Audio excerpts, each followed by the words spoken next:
हाय बच्चों, आज हम बात करेंगे लाइफ प्रोसेस के बारे में, जो कि हमारा चैप्टर 5 है बायो का। तो ये लाइफ प्रोसेस के बारे में हम सबसे पहले जानेंगे कि वो होता क्या है। तो आपका जो बेसिक फंक्शंस जो हमारे लिविंग ऑर्गेनिज्म जैसे परफॉर्म करते हैं अपने सर्वाइवल के लिए, उसे ही हम लाइफ प्रोसेस कहते हैं। और इससे उनका मेंटेनेंस भी होता है। जो हाँ कहीं कोई डैमेज हुआ है या फिर कुछ कट वट जाता है तो वो इन्हीं प्रोसेस के थ्रू आपका मेंटेन भी हो जाता है। और जो हम जो कुछ भी करते हैं सब कुछ इन्हीं प्रोसेस पे डिपेंड करता है। इसमें आता है हमारा न्यूट्रिशन, रेस्पिरेशन, ट्रांसपोर्टेशन और एक्सक्रीशन। ठीक है। और इसके अलावा भी कुछ कुछ होता है जो कि जिसमें मेन आपके लिए ये 4 है। फिर आता है कि न्यूट्रिशन। तो न्यूट्रिशन 2 मोड्स का होता है, मतलब मोड्स में होता है। एक सबसे पहले ऑटोट्रॉपिक और दूसरा है heterotrophic.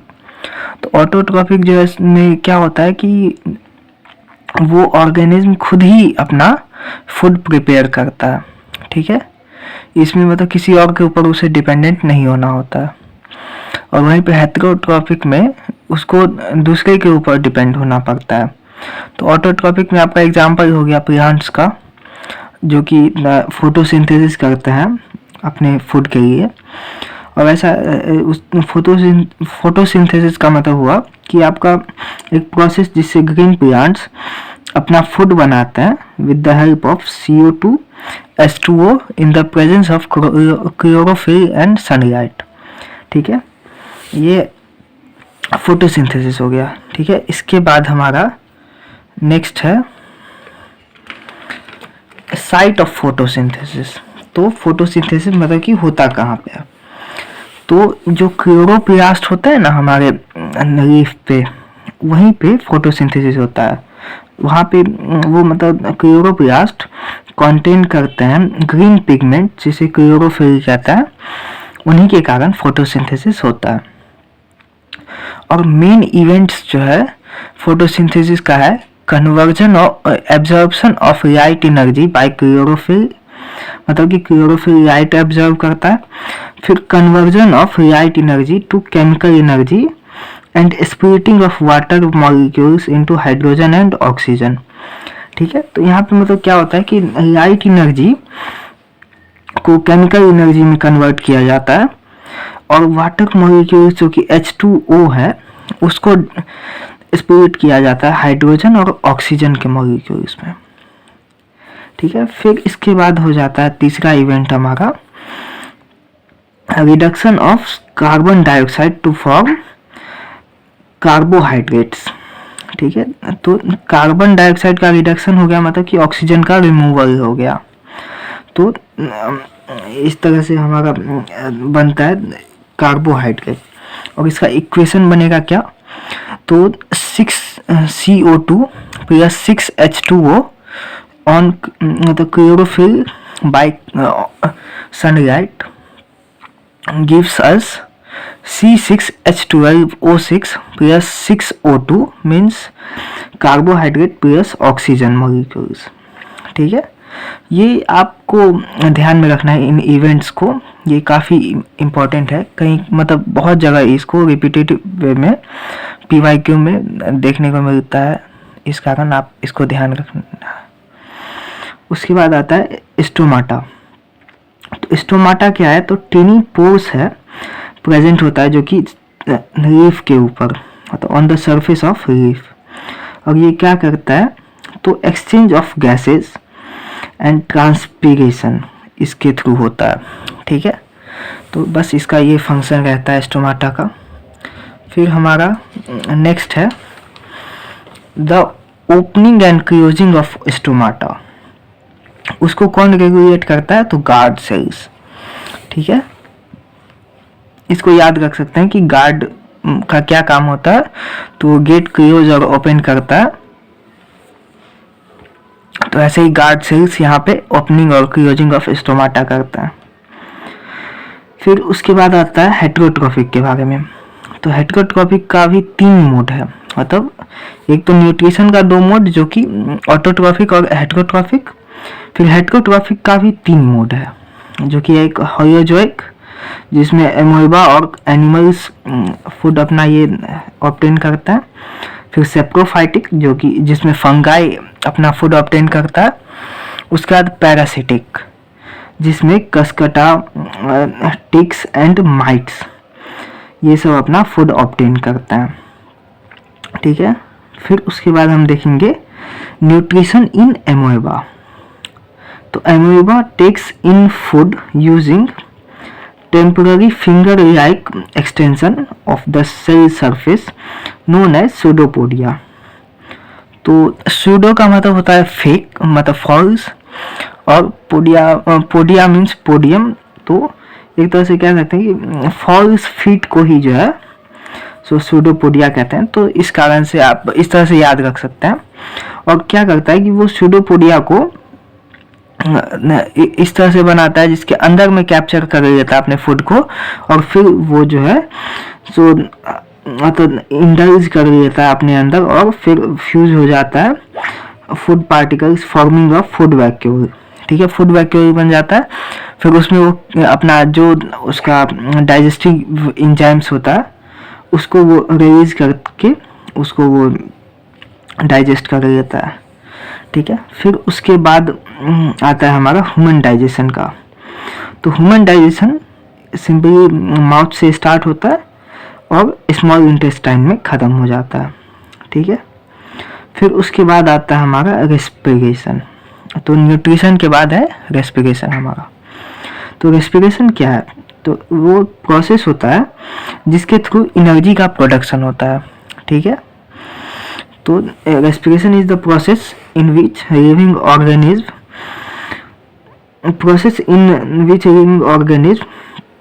Produce the energy, okay. फिर उसके बाद है हमारा रेस्पिरेशन का मोड्स। तो there are 2 modes of respiration, एक है एरोबिक रेस्पिरेशन, दूसरा है अनएरोबिक रेस्पिरेशन। तो एरोबिक रेस्पिरेशन जो है सो कैसे होता है? तो प्रेजेंस ऑफ ऑक्सीजन में एरोबिक रेस्पिरेशन होता है। वहीं पे प्रोडक्ट्स जो कि ऑब्टेन होता है वो होता है CO2 एंड H2O, और इसमें ज़्यादा एनर्जी प्रोड्यूस होता है, ठीक है। फिर उसके बाद आता है हमारा अनएरोबिक रेस्पिरेशन।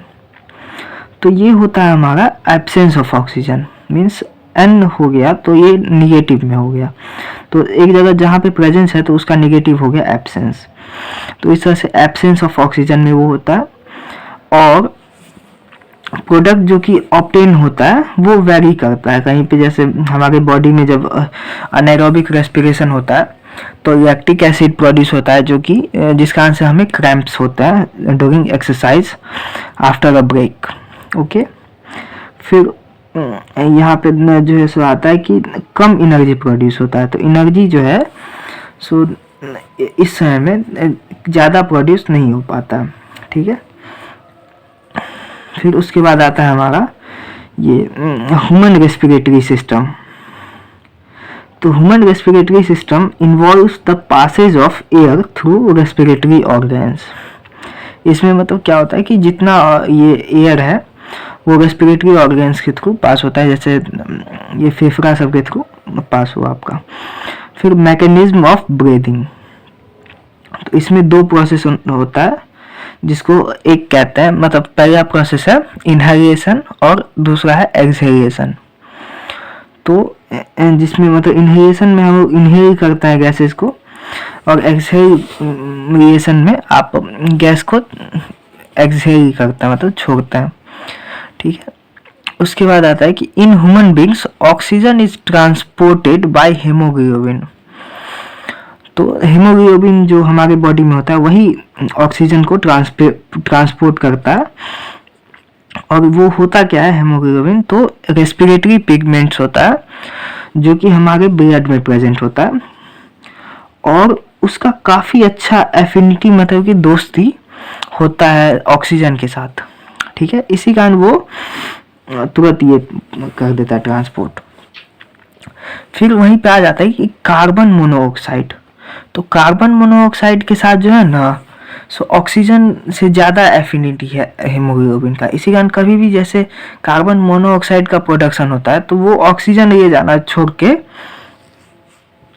कार्बन मोनोऑक्साइड के साथ चला जाता है, मतलब कार्बन मोनोऑक्साइड लेके चला जाता है, तो ज़्यादा अच्छी दोस्ती है उसके साथ, तो वो तुरंत ब्लड के पास पहुंचा देता है। जो इस कारण से हमें कभी भी रूम में ये आग वाग जला करके सोना नहीं चाहिए, क्योंकि उससे क्या होता है कि आपका ऑक्सीजन की कमी हो जाती है रूम में, वो बर्न होते होते, और फिर वो कार्बन मोनोऑक्साइड प्रोड्यूस करने लगता है, और वही जब हम इनहेल करते हैं तो हमारे रेस्पिरेटरी पिगमेंट्स उसको एब्जॉर्ब कर लेते हैं, और उसके कारण से जब वो हमारे बॉडी में जाता है तो वो एक तरह से कह सकते हैं कि पॉइजनस गैस होता है कार्बन मोनोऑक्साइड, जो इवेंचुअली हमें डेथ तक भी नहीं ले जा सकता है। इस कारण ये थोड़ा बचा के रखना है आप लोगों को। फिर उसके बाद आता है हमारा टेरेस्ट्रियल ऑर्गेनिज्म। तो वो क्या होता है कि टेरेस्ट्रियल ऑर्गेनिज्म एटमॉस्फेरिक ऑक्सीजन का यूज़ करता है अपने रेस्पिरेशन के लिए, मतलब वो कहीं और के ऑक्सीजन का यूज़ नहीं करता, मतलब वाटर के या अदर इससे। वहीं पे एक्वेटिक ऑर्गेनिज्म यूज़ करते हैं ऑक्सीजन जो कि वाटर में प्रेजेंट होता है, क्योंकि H2O में ऑक्सीजन प्रेजेंट होता है, ऑक्सीजन का मॉलिक्यूल, तो वो उसी से ऑक्सीजन अपना ऑब्टेन करता है। फिर gaseous exchange occur through stomata in leaves, lenticles in stem, general surface of root and transpiration। मतलब ये सब उसका गैसियस एक्सचेंज का साइट है प्लांट्स का, ठीक है। फिर आता है इसके बाद हमारा हो गया सर्कुलेटरी सिस्टम, मतलब सर्कुलेशन जो होता है वो ये देखता है ह्यूमन बींग्स में, और वो कंजेस्ट करता है ह्यूमन बींग्स में। जैसे उसमें आता है क्या क्या, तो सर्कुलेटरी मीडियम जो कि हो गया हमारा ब्लड, या फिर ब्लड और लिम्फ कह सकते हैं। फिर उसके बाद आता है ब्लड वेसल्स जो कि वेन्स, आर्टरीज, कैपिलरीज, ये सब होता है ब्लड वेसल्स।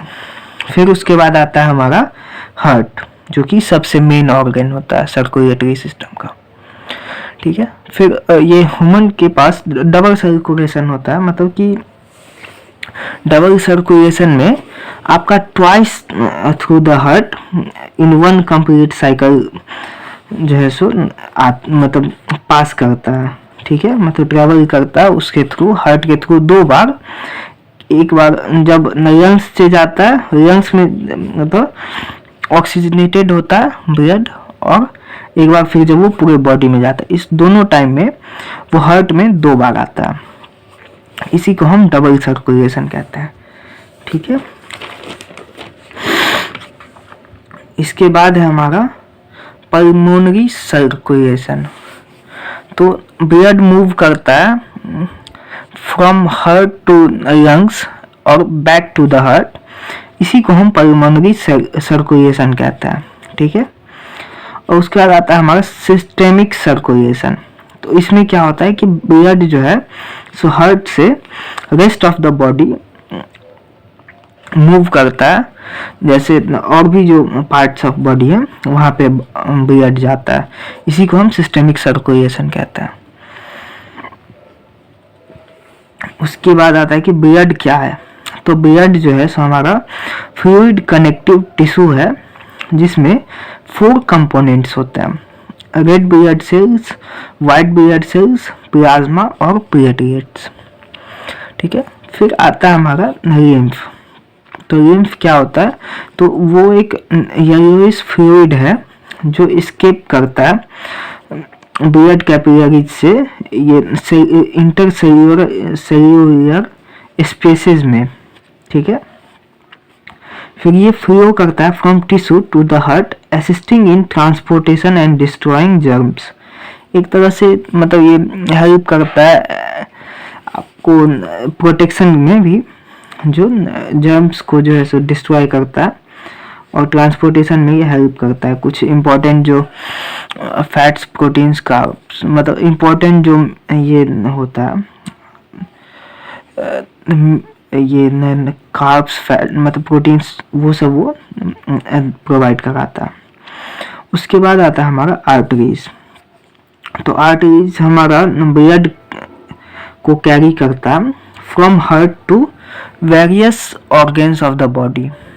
ठीक है, इसमें मतलब ये थिक वॉल्स होता है आर्टरीज का, और इसमें वॉल्व्स कोई वॉल्व्स नहीं होता है। ठीक है, और इसमें थिक वॉल इस कारण होता है क्योंकि आर्टरीज में ज़्यादा प्रेशर होता है, क्योंकि हार्ट जो प्रेशर लगाता है उसको होल बॉडी में जाने के लिए, इस कारण से उसके अंदर ज़्यादा प्रेशर होता है। तो इसी कारण उस प्रेशर को कंट्रोल करने के लिए, मतलब प्रेशर को हैंडल करने के लिए थिक वॉल्स दिया जाता है। उसके बाद है ये they carry oxygenated blood accept pulmonary arteries, क्योंकि पल्मोनरी आर्टरी जो है सो हमारा जाता है हार्ट से लंग्स की ओर, तो वहाँ पे वो डीऑक्सीजनेटेड ब्लड को ले करके जाता है। ठीक, उसके बाद आता है वेन्स। तो ये कलेक्ट करते हैं blood from different organs and bring it back to the heart. ठीक है, फिर ये थिन वॉल्व्ड होता है और इसमें वॉल्व्स होता है, क्योंकि इसमें पतला वॉल्व होता है क्योंकि ज़्यादा प्रेशर नहीं होता है, पर इसमें वॉल्व्स इस कारण होता है क्योंकि वो बैक फ्लो ना कर जाए, क्योंकि इसमें प्रेशर कम है तो कहीं वापस इसमें ना चला आए, क्योंकि हार्ट जो प्रेशर लगाएगा, इसी कारण इसमें वॉल्व्स दिए जाते हैं। और ये ऑक्सीजनेटेड डीऑक्सीजनेटेड ब्लड कैरी करता है एक्सेप्ट पल्मोनरी वेन्स। ठीक है, उसके बाद आता है हमारा कैपिलरीज। तो exchange of material between blood and surrounding sales, ये जैसे कैसे कहाँ पे होता है, तो ये चीज़ होता है हमारा थिन वॉल्स ऑफ कैपिलरीज में एक्सचेंज ऑफ मटेरियल होता है। ठीक है, उसके बाद आता है हमारा ट्रांसपोर्टेशन। तो ट्रांसपोर्टेशन जो प्लांट्स में है वो होता है जाइलम और फ्लोएम के थ्रू। तो जाइलम कैरी करता है water and minerals from roots to other parts of plants, वहीं पे फ्लोएम जो है फूड कैरी करता है from leaves to other parts of plants. और क्या होता है जाइलम का कि वो सिंगल डायरेक्शन में फ्लो करता है, वहीं पे फ्लोएम दोनों डायरेक्शन में फ्लो करता है। इसको आप कैसे समझ सकते हैं, तो क्योंकि रूट्स से सिर्फ ऊपर ही जाना होता है वाटर और मिनरल्स को, इसी कारण वो सिर्फ एक ही डायरेक्शन में जाता है, पर वहीं पे फ्लोएम को दोनों डायरेक्शन में मूव करना होता है, क्योंकि फूड तो सबको चाहिए ऊपर से नीचे तक सब में, पर वो फूड तो है लीफ के पास, तो ऊपर नीचे दोनों तरफ जाएगा, इस कारण से वो दोनों डायरेक्शन उसको मूव करना होता है।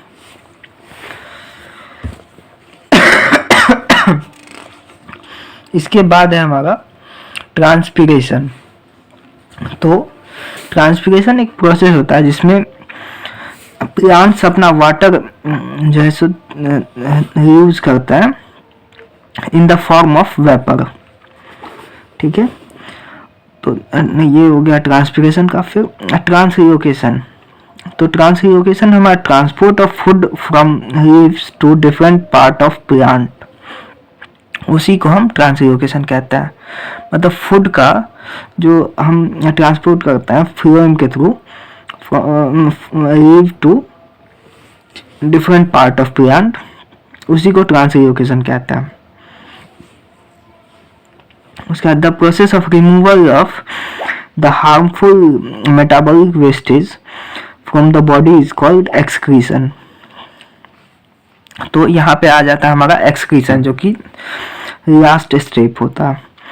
तो एक्सक्रीटरी सिस्टम में ह्यूमन बींग्स के है क्या, तो एक पेयर ऑफ किडनी है, फिर यूरिनरी ब्लैडर है, और एक पेयर यूरेटर का है और यूरेथ्रा है।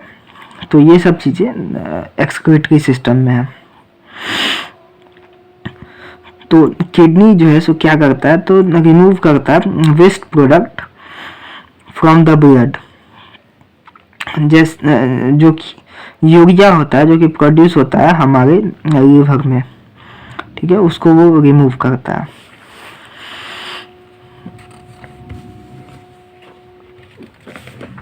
उसके बाद है हमारा नेफ्रॉन।